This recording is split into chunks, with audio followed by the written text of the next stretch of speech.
PR Connections Radio presents. Hello, hockey fans. Welcome to another edition of Vegas Hockey Hub here on PRConnectionsRadio.com, the voice of new media. And I'm your host, Ian Rachiele. My Twitter handle is right down below at IanRachiele18 if you want to follow me. And if you want to follow the show at Vegas Hockey Hub. If you want to go to the website, PRConnectionsRadio.com, check out all the shows we have on there. We have about a dozen shows on PRConnectionsRadio.com. A lot of fantastic content, amazing creators on PR Connections Radio, so I highly recommend checking out PRConnectionsRadio.com. And on tonight's edition of Vegas Hockey Hub, it is time to do our 2023-2024 NHL season predictions. And the way we are going to do this is as followed. We are going to start with the Pacific Division, and we will break down between 1 to 8 who is going to finish in the standings. We will do the same for the Central, 1 to 8, Metro, 1 to 8, and the Atlantic, 1 to 8. Then afterwards, I will give you who the 8 teams are going to be in the East and the 8 teams in the West that are going to make the playoffs. And then lastly, as we are starting to wrap up the show, we are also going to do a Eastern Conference final prediction, a Western Conference final prediction, and finally, a Stanley Cup final prediction. So this is going to be an amazing show for everyone watching all around the world here on Vegas Hockey Hub. So we are going to start out with the Pacific Division. And this is definitely the division we have to talk about. After all, your Vegas Golden Knights are in the Pacific Division. They are your reigning, defending Pacific Division champions out here in Vegas.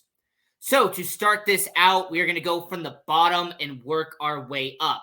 So dead last, we have in the Pacific Division, we have the Anaheim Ducks. This is going to be a very, I'm not going to say shocking decision, but what I will point out is when it comes to the Anaheim Ducks, they are a team that has a lot of young talent. You have Trevor Zegras, you have Mason McTavish, Troy Terry. There is some good talent in Anaheim. Leo Carlson and Jamie Drysdale, those are two that also come to mind. The problem the Anaheim Ducks are going to have is, simply put, they don't have enough talent to fill in terms of forwards. They don't have enough talent on defense to get the job done. I mean, the only way, and this is like best case scenario for the Anaheim Ducks, their top 6 all puts up over 70 points. Best case scenario, the Anaheim Ducks, John Gibson goes back to elite John Gibson we saw in the playoffs all those years ago. Best case scenario for Anaheim is that all 5 of those young guys I mentioned about 60 seconds ago all exceed expectations at the pond. Because that's really the only way the Anaheim Ducks are not going to finish last in the Pacific. There is a good chance they're going to compete for a lottery spot in the draft. They're going to be at one of the bottom 5 picks once again out there in Anaheim. So to start out our prediction show for the Pacific Division, at dead last, we have the Anaheim Ducks. Moving over to number 7, the team I have right above Anaheim, we have the Calgary Flames that are going to be at this spot. Now, the Calgary Flames is a very difficult decision because you could look at it from a positive or you could look at it from a negative. So let's do the positive first and do the best case scenario before we get to the negative in Calgary. The Calgary Flames, the positive is they have some good veterans on that roster. Make no mistake about it, when it comes to Calgary, you have Jonathan Huberdeau. You do have some good guys on the top 6. You do have a guy in Rasmus Andersson who is a reliable and consistent defenseman. And you have Jacob Markstrom, who has been a solid goaltender ever since they acquired him from the Vancouver Canucks. The problem that Calgary has is very similar to Anaheim in a lot of ways, is that the Calgary Flames lack depth. The Calgary Flames, unfortunately, are in a position now where they do not have a lot of reserves. Their bench is not great.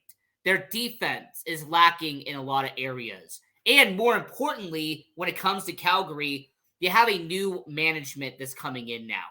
There is no longer the assistant GM and the GM and all the people that were there originally. By the way, rest in peace to him, by the way. He passed away very recently. I want to say my condolences to him. But when it comes to the Calgary Flames, because you have a new changing of the guard, a new change in ownership, that is going to affect how Calgary is going to play and how the roster is going to be assembled at the trade deadline. I would not be surprised if a few assets got flipped from Calgary at the trade deadline, especially if they have a losing record. So, best case scenario for Calgary is their superstar has like 110 points, is top 5 at MVP voting, and Jacob Markstrom repeats what he did a few years ago and carries Calgary into a playoff spot. But the realistic scenario is that Calgary is probably going to be around the 30-game mark.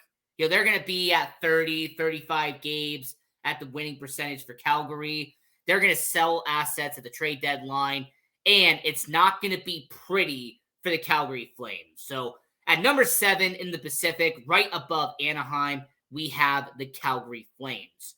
Now, moving over to number 6, and this is a team that has some potential, but I do not see how this team is going to go far. I especially don't understand the whole coaching situation. Now, that is the Vancouver Canucks at number 6. Now, everyone in hockey understands that they have a young core, that you had JT Miller, who they extended and gave a massive contract extension to the offseason prior. You have Brock Besser. You have Elias Peterson. There is a lot of good talent in Vancouver. I will give credit there. Quinn Hughes, one of the best young defensemen in hockey. Thatcher Demko, when he is on it, oh man, he is on it. The problem Vancouver's going to have is that they have to have every single part go right to make the playoffs. Thatcher Demko is going to have to repeat what he did during the 2020 bubble. Quinn Hughes is going to have to elevate his game. The second and third defensive pairing is going to have to try to perform like the first pairing is going to do. Vancouver is just in a weird mesh right now where you have a new coach. Travis Green's no longer there. Bruce Boudreau is not there anymore. So for Vancouver, it's really kind of a weird limbo right now where you're not going to be great, but you're not going to be bad either. You're just going to kind of be in that meh category. So I expect them to be a few games under 500. And for Vancouver, being 6th, I understand some people are going to agree, some people are going to disagree, but Vancouver for now will be at number 6. Number 5, and a team that has a lot of potential, so much upside based off of what they've done this past offseason. I'm going with our heated division rival, a team that has definitely brought a lot of heartache to the Vegas Golden Knights in the past, and a team that was entering a rebuild but has done quite well, and that is the San Jose Sharks. Now, when it comes to San Jose, I understand that a lot of people look at what they don't have anymore as a reason for why they're going to suck. You no longer have Timo Meier. He is now in New Jersey. He got a nice contract to go over there. Joe Thornton, Jumbo Joe, he's not there. Patrick Marleau is not there. But what you still have in San Jose is a good mix, a good balance of young talent that's in the minors, that's in prospect in San Jose, and veterans who have been there forever. You have a good mix of guys like Captain Logan Couture and with guys like Tomas Hertl. But you also have some young guys as well. They drafted Will Smith in the first round. He was a high first-round pick for them. You also have some good up-and-coming guys who we actually saw in the rookie face-off when San Jose took on Vegas. And if you watch the San Jose versus Vegas preseason game, you got to see up close and personal what the young talent looks like for San Jose. So for number 5, being the San Jose Sharks, it makes a lot of sense when you factor in the balance between young and old, a balance between experience and energy and energetic youth. So San Jose at number 5 in the Pacific. Number 4, a team that the Vegas Golden Knights faced in their season opener, and that is the Seattle Kraken, as you see right there. Release the Kraken. And I will mention with Seattle, when it comes to this organization, them making the playoffs last year was a good step forward. It was a step in the right direction. What I'm going to take away from it is the Seattle Kraken are going to continue to build on that. You still have a good top 6. Your top 2 defensemen are good. You still have Adam Larson. You have Vince Dunn. You also have some guys like Jamie Alexiak as well and Will Borgen.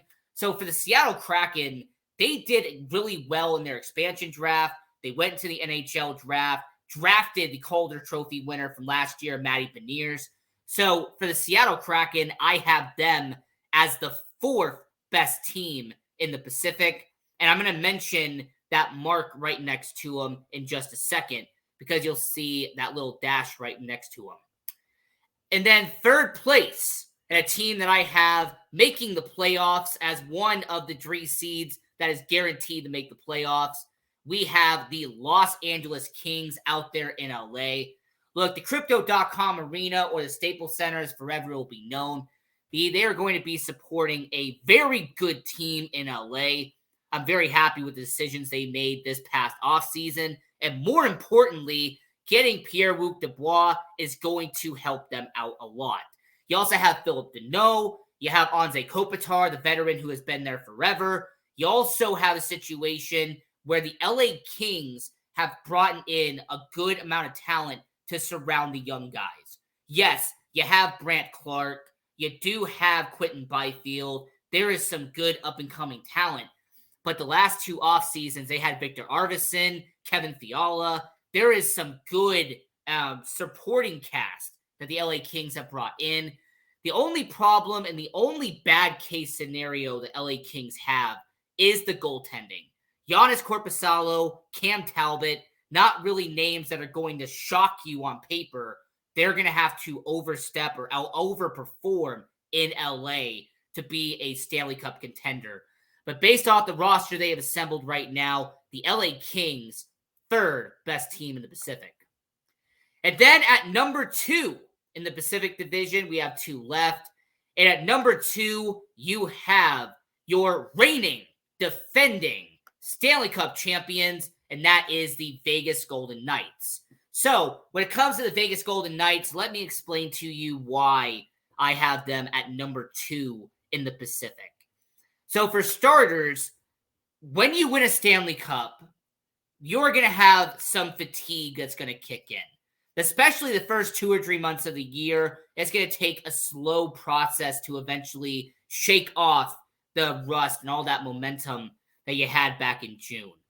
I will also point out with the Vegas Golden Knights, losing Riley Smith, yes, that is unfortunate. Them bringing back 21 and 23 starters is impressive. The goaltending is going to have to stay healthy. And we've already seen, not even a small sample size, how much injuries have impacted the Vegas Golden Knights. And it's not even a month into the regular season.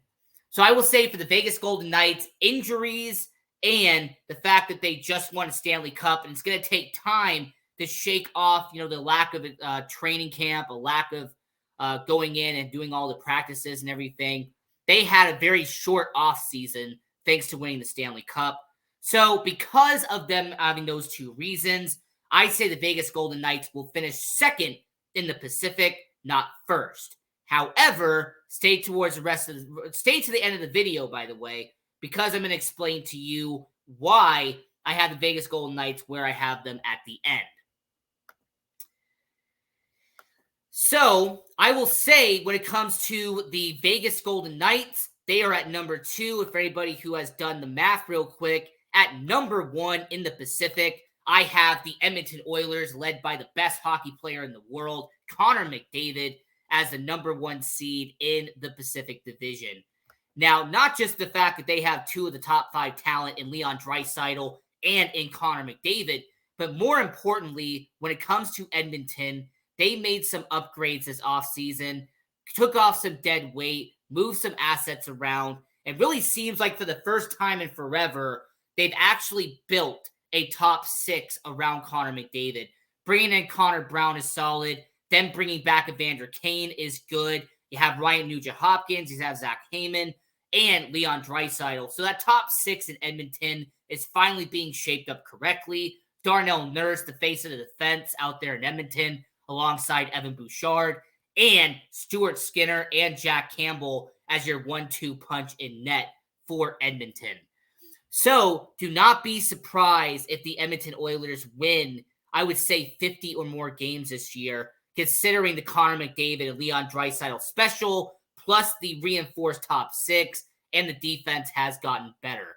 So let's recap the Pacific very quickly here on Vegas Hockey Hub.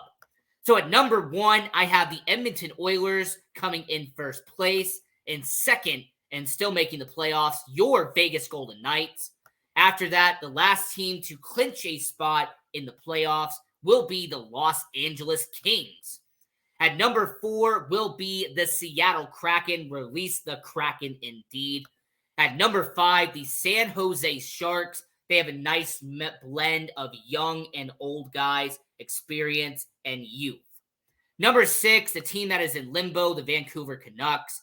A team that really just doesn't know what they're trying to do right now. Same with the Calgary Flames. So much has to go right for them to do well this year.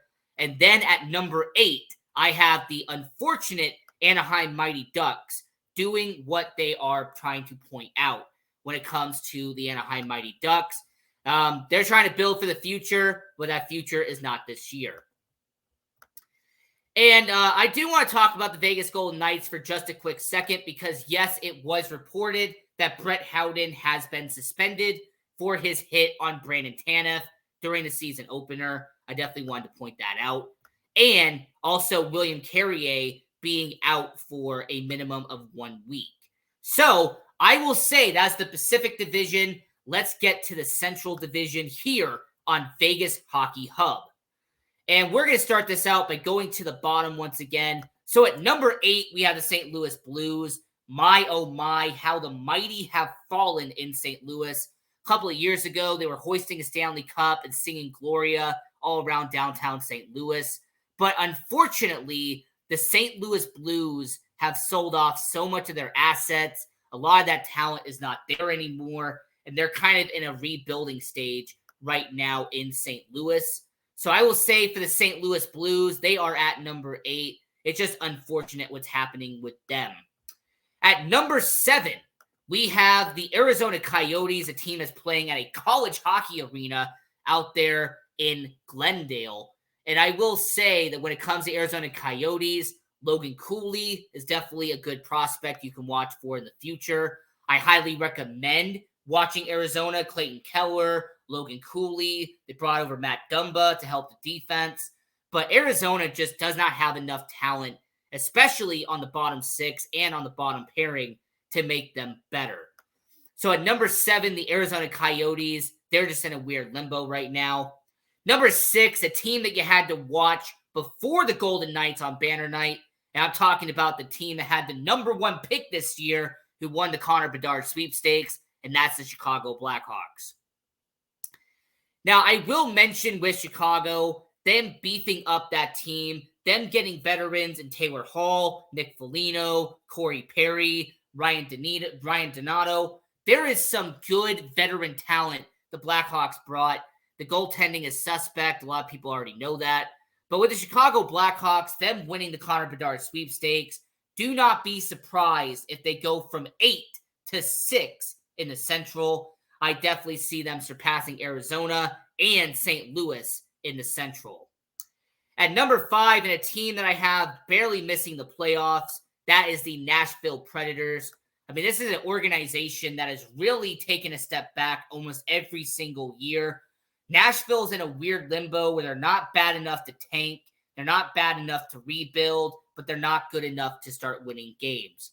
It really feels the last 4 or 5 years, Nashville has either been a wild card team in a first-round exit, or they barely miss the playoffs and they start selling off assets at the offseason.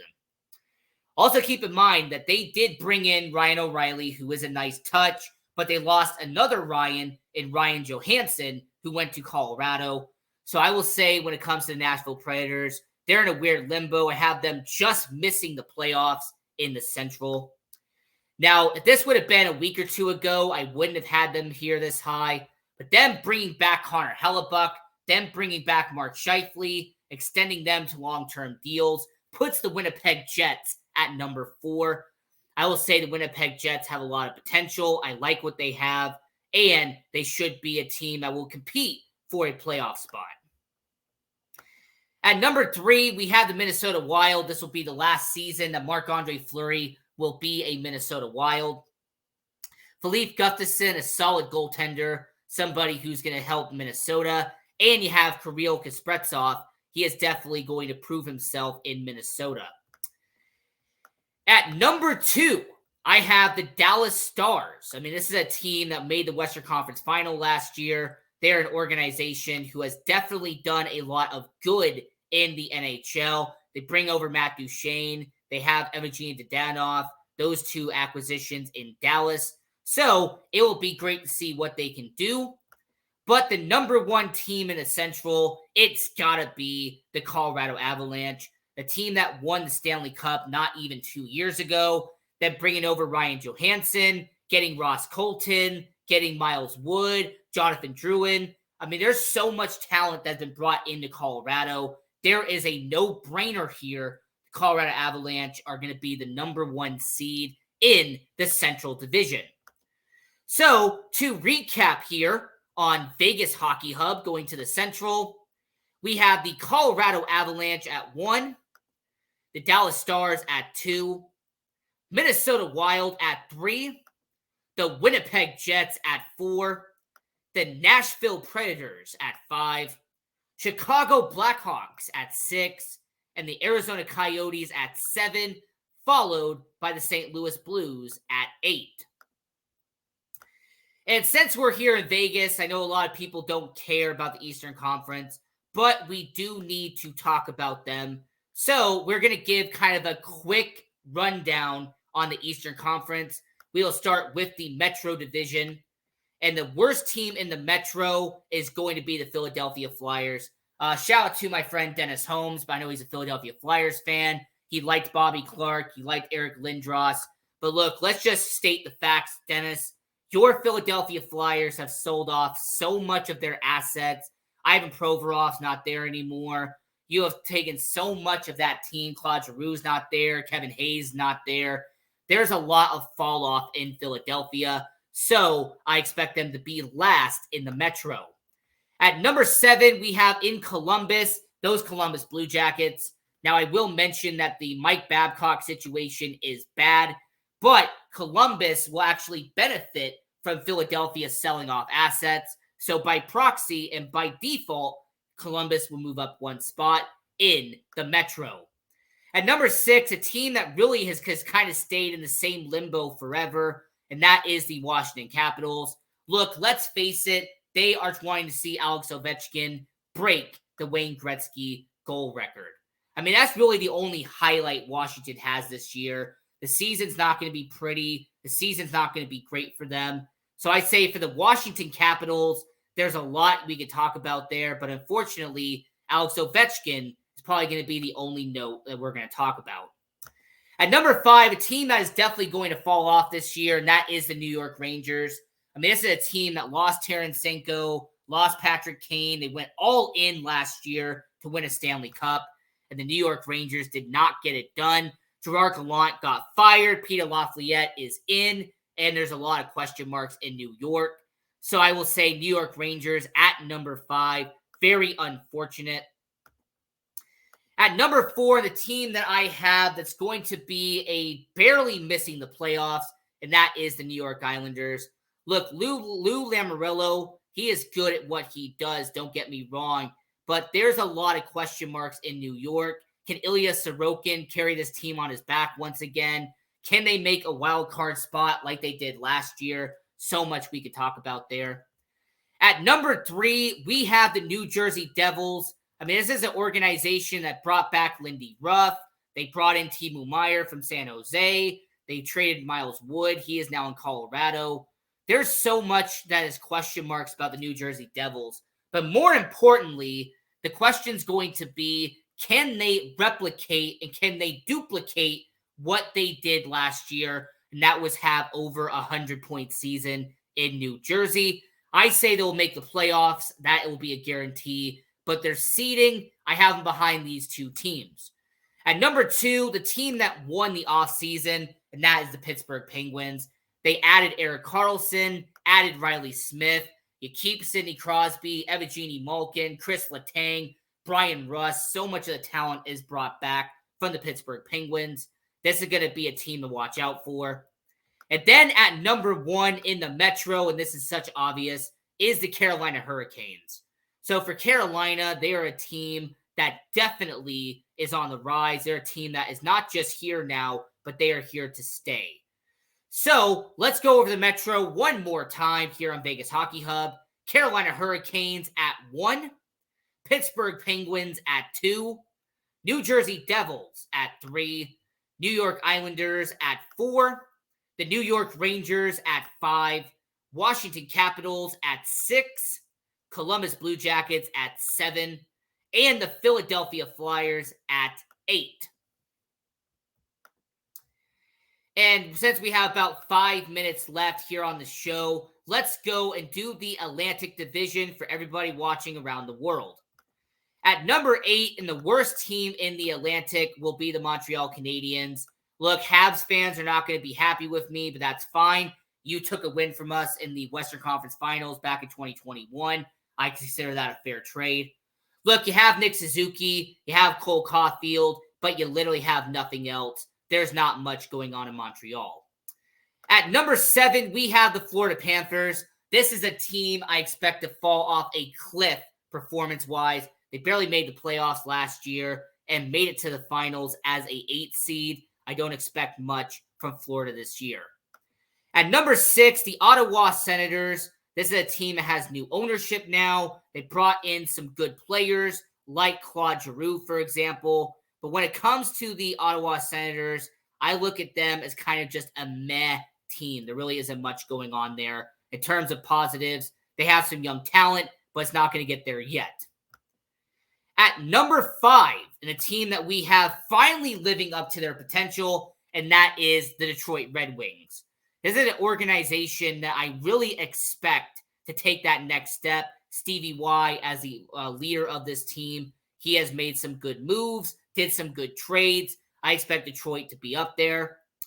For the first time since 2011, I expect the Buffalo Sabres to not just be a 4 seed in the Atlantic, but to be a playoff contender. The Buffalo Sabres, Tage Thompson, Alex Tuch, there's so much positives in Buffalo. So at number 4, the Buffalo Sabres. At number 3, they lost their goaltender, but they have so much of that talent still remaining, and they have a content goaltender as a backup, and Giannis Johansson.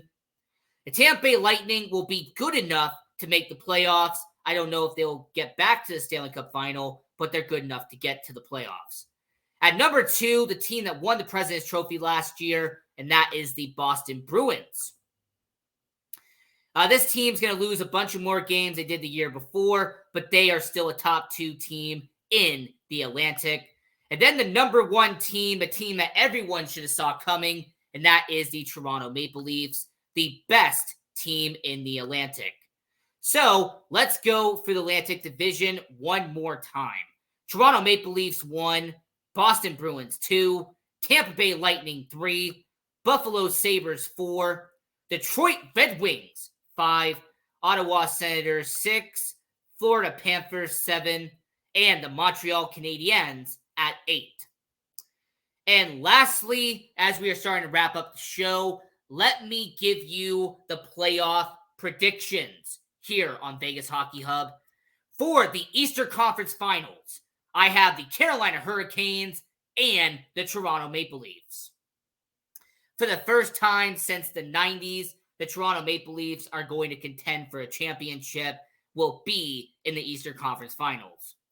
And in the Western Conference Finals, your Vegas Golden Knights are going to take on the Dallas Stars. And in the Stanley Cup Finals, I have your Vegas Golden Knights defeating the Carolina Hurricanes and winning back-to-back Stanley Cups. So, once again, as we are doing our NHL season predictions here on Vegas Hockey Hub, I'm your host, Ian Rachiele. And until next time, continue watching hockey, go support junior hockey, and go Knights, go!